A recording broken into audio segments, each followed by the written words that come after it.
E é claro, né, essa revista é composta por pessoas e personalidades, que são os nossos convidados. E hoje nós temos aqui convidados presentes tanto no nosso estúdio quanto também por link. E eu começo aqui com o estúdio, com ele que é presidente da Academia Mineira de Letras, jornalista, advogado, que é o meu querido Rogério Tavares, que eu conheço já há um tempo. Rogério, obrigado pela presença. Obrigado a você pela oportunidade, Elias. É um prazer imenso. Sempre bem-vindo, viu? Muito obrigado. Ao lado do Rogério, a gente tem um outro convidado muito interessante. Ele é professor de Economia e Finanças do MBA do IBMEC de Belo Horizonte. E vai falar um pouco, é empresário também, sobre essa questão de administrar o nosso dinheiro, se é que sobra, né? Como é que a gente faz? E quando não sobra, será que você está administrando bem as nossas finanças? É um prazer receber o professor Daniel Marques. Tá bom, Daniel? Olá, Elias, a todos que nos assistem. É um prazer e uma honra estar aqui com vocês.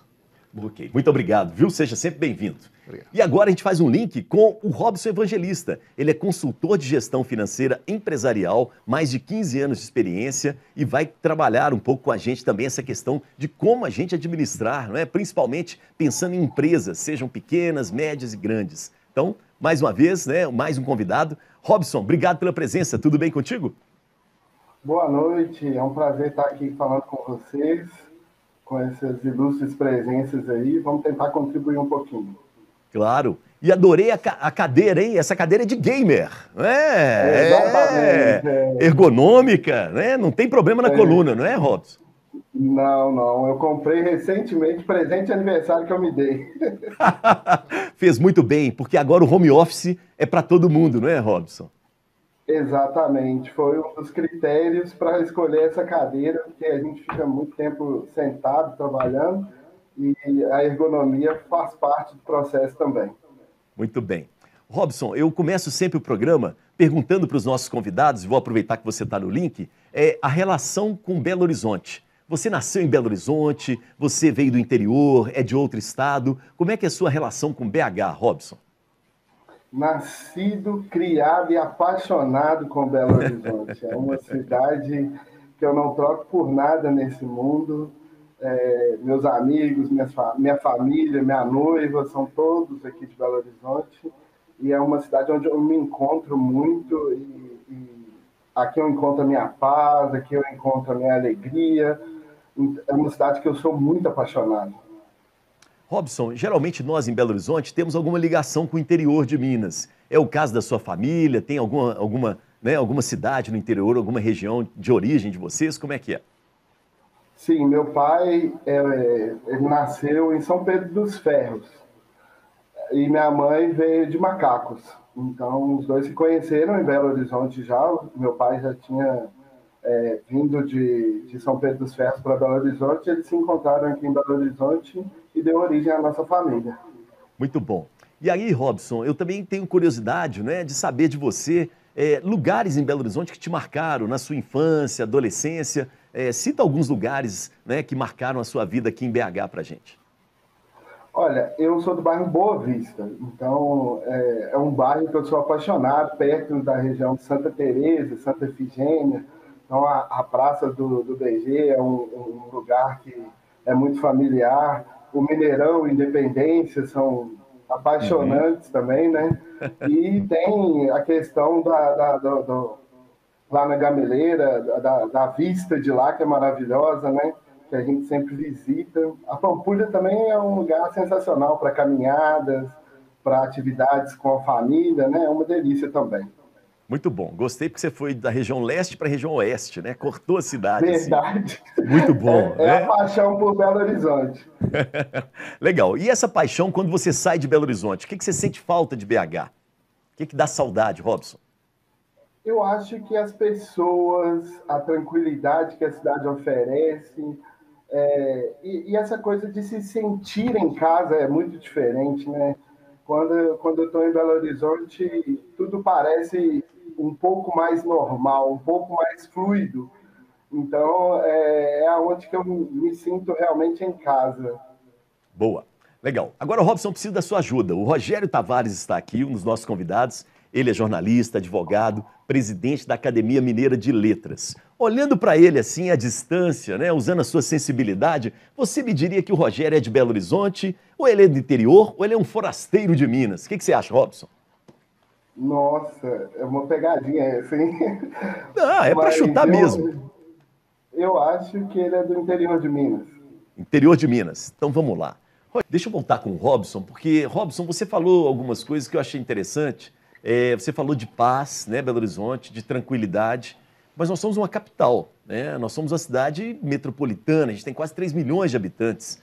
Belo Horizonte ainda conserva um pouco dessa paz, essa tranquilidade? Ou a Belo Horizonte cresceu muito? Como é que você vê isso aí, hein, Robson? Belo Horizonte vem se tornando referência para negócios, né?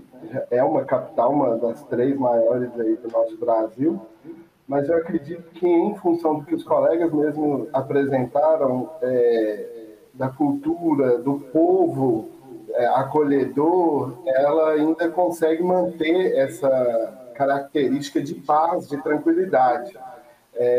Mas hoje é um centro de referência, né? Recentemente foi inaugurado lá no centro de Belo Horizonte um prédio também de posse do Estado para O iniciativa de P7. startups. Isso, Isso. exatamente. P7 Criativo.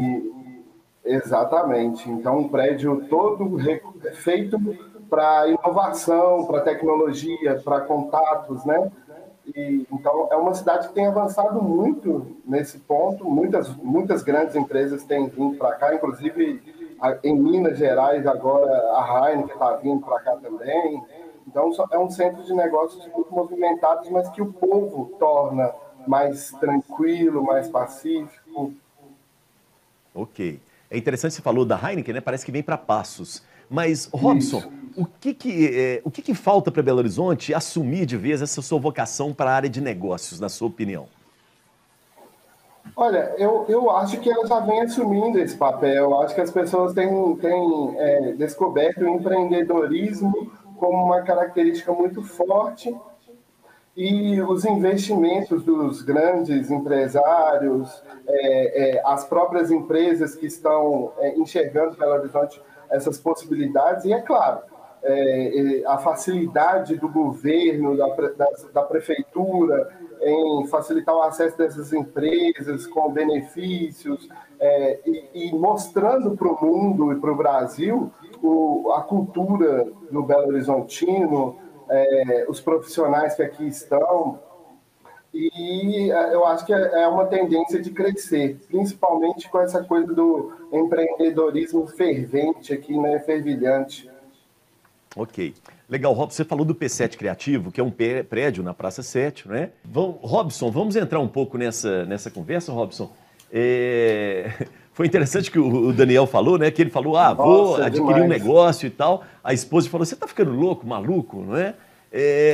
Vamos lá, a gente também não quer incentivar ninguém à loucura, né? Não é esse o objetivo. Então, como a gente empreender sem também cometer uma loucura? É possível, hein, Robson? Com certeza, empreender, o próprio colega aí já sabe que não é nenhuma loucura.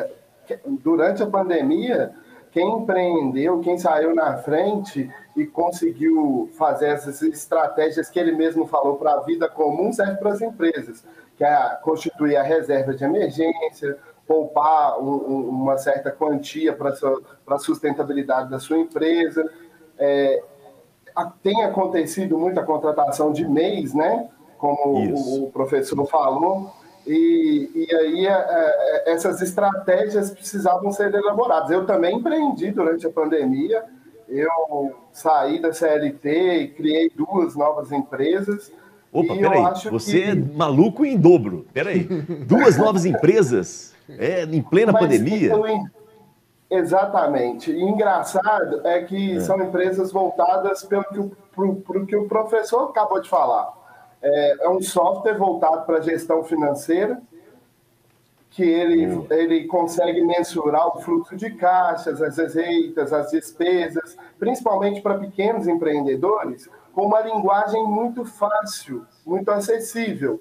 Porque uma das maiores dificuldades que eu encontrei no mercado são ferramentas com linguagens pesadas, carregadas, que por exemplo, um empreendedor que está começando no ramo mais cachorro-quente, uma borracharia, e ele não entende de noções financeiras. E lá no sistema estava falando de fluxo de caixa, lá estava falando de patrimônio líquido, de custos. Um empreendedor desse não precisa saber dessas informações. Não sabe, isso mesmo. Exatamente. Então, o que ele precisa? E a outra empresa, eu fiquei curioso, uma empresa para ajudar, né, a gestão desses, né, na verdade, um aplicativo, né, para mais acessível às pessoas, né? Exatamente. E a outra empresa é uma consultoria pré-estabelecida mesmo. Nós estamos apoiando pequenos empreendedores e grandes empreendedores a vencer essa crise, a sair dessa crise fortalecido, a sair dessa crise com lucratividade, mantendo os padrões anteriores. Manter os padrões anteriores é demais, mas minimamente manter os padrões das empresas, com uma certa quantidade de lucro, de reserva de emergência, porque, felizmente, a vacinação avançou e o mercado está voltando a se aquecer. Mas os reflexos da pandemia, como o professor falou, a Selic está 13,25, ela vai se manter até 9, até um ano à frente. Então, os reflexos vão ser muito fortes na economia como um todo. Então, estar preparado para vivenciar esse momento é muito importante. E aí nós criamos essas duas ferramentas, a consultoria e a ferramenta de gestão para pequenos empreendedores. Robson, eu achei muito legal, inclusive, os exemplos que você deu de pequenos empreendedores mesmo, né? Você falou do cachorro-quente, borracharia e tal, e eu fiquei curioso com a consultoria. O que esses pequenos empreendedores em Belo Horizonte mais te procuram? Assim, o que está pegando para eles? É quantidade de empregado? É estoque? É aumentar as vendas? O que pega para esse pequeno empreendedor e que ele precisa e que ele te procura, assim? É fluxo de caixa. A maior necessidade. Exatamente. A maior necessidade hoje é saber controlar o fluxo de caixa. Hoje, muitos dos empreendedores, eu tenho uma empresa que trabalha com vidros, por exemplo, é uma empresa já estabelecida no mercado belo-horizontino, mas que precisava de ajustes com relação à entrada de serviço, prestação de serviço e pagamento do custo da mão de obra executada. Você precisa controlar, gerenciar bem ali, para que no momento que você receba, você consiga efetuar os pagamentos e executar outras obras. E muitas vezes eles alongam os prazos de pagamento, tem que pagar à vista o bem para fazer a obra, e aí eles ficam descapitalizados. E, na verdade, não é a empresa que está indo mal, é simplesmente o controle de fluxo de caixa que não está sendo feito da forma adequada. Se ele comprar parcelado, às vezes ele vai pagar um pouquinho mais caro que pagar à vista, mas o dinheiro ao longo do tempo, ele rentabiliza. Então, isso tem onerado muitas pequenas empresas.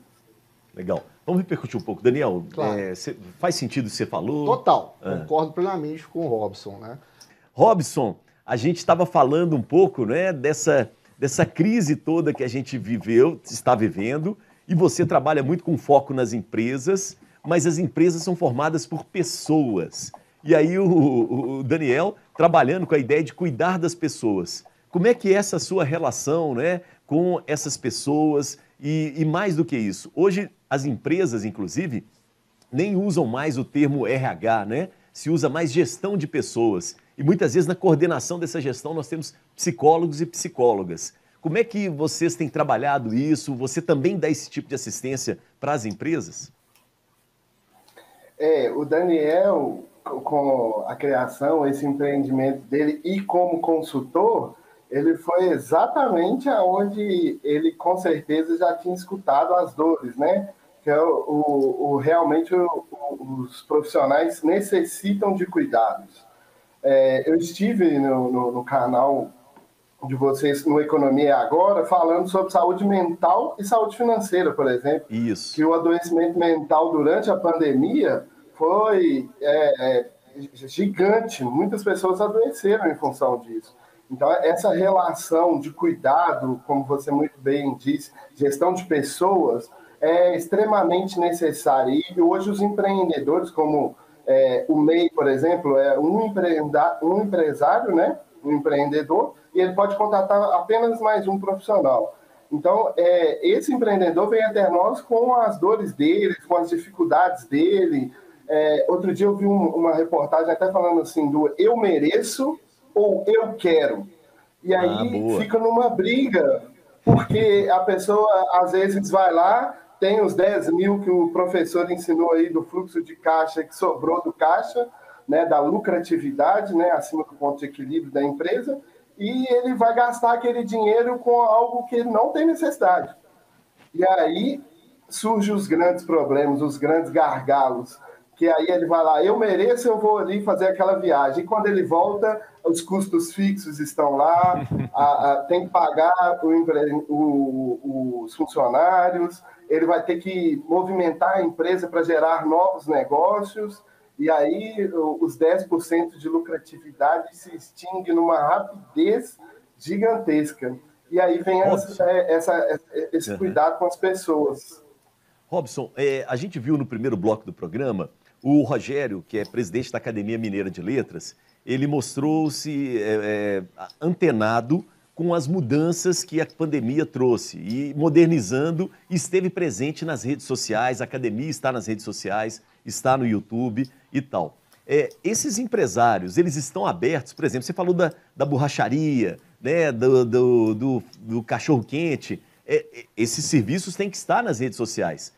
Esses empresários estão abertos para isso, estão sabendo da importância disso ou ainda deixam de lado pela sua consultoria, assim, pela sua experiência? Não, eles com certeza estão totalmente abertos. Inclusive a minha consultoria, eu chamo de ciclo de ouro da gestão empresarial, é o ciclo completo, desde a parte de gestão administrativa, financeira, contábil e também a de marketing. Porque hoje eu não teria o que administrar, o que fazer de consultoria se a empresa não estiver nas redes sociais, não estiver no Instagram, no TikTok, que hoje tem até uma reportagem da revista Exame falando sobre o TikTok, a vendas pelo TikTok, que é uma das ferramentas que está sendo alavancada no momento.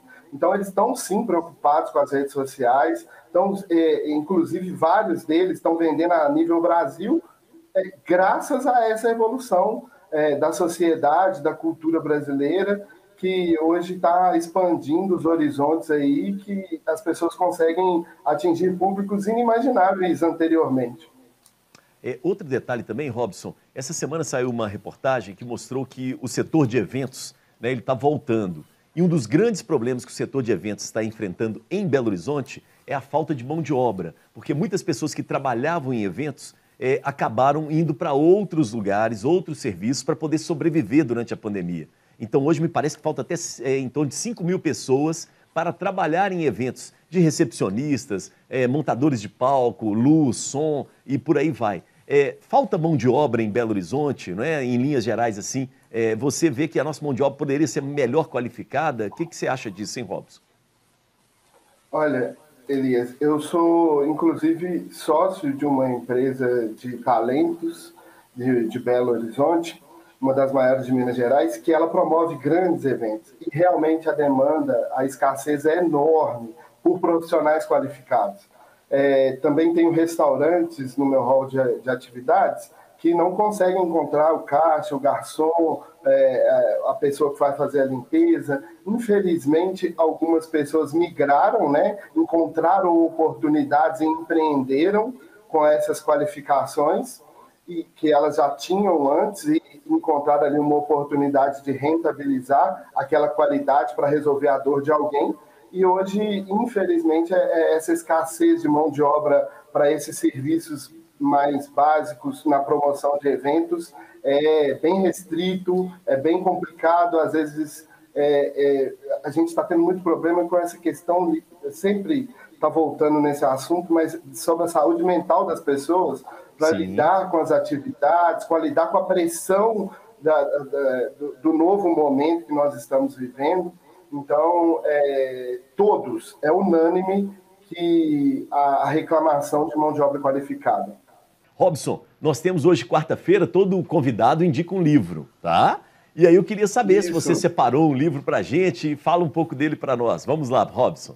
Claro, eu separei aqui, ó, O Poder do Hábito. Esse livro Ótimo. é sensacional.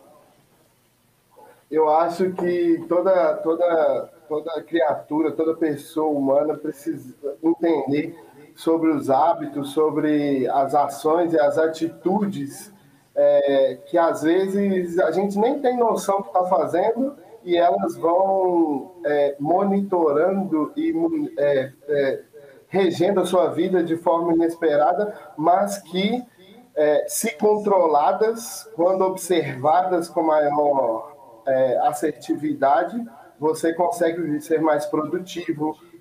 No livro fala de um relato de uma menina obesa e fumante que consegue vencer a obesidade, que consegue vencer o hábito do fumo. Então, tudo isso através da percepção do hábito.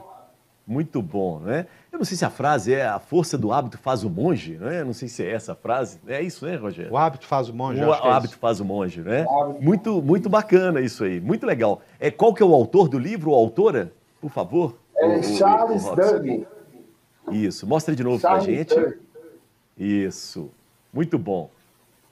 Valeu. Muito bom. E eu também, né? O apresentador também entra nessa história, né? E aí...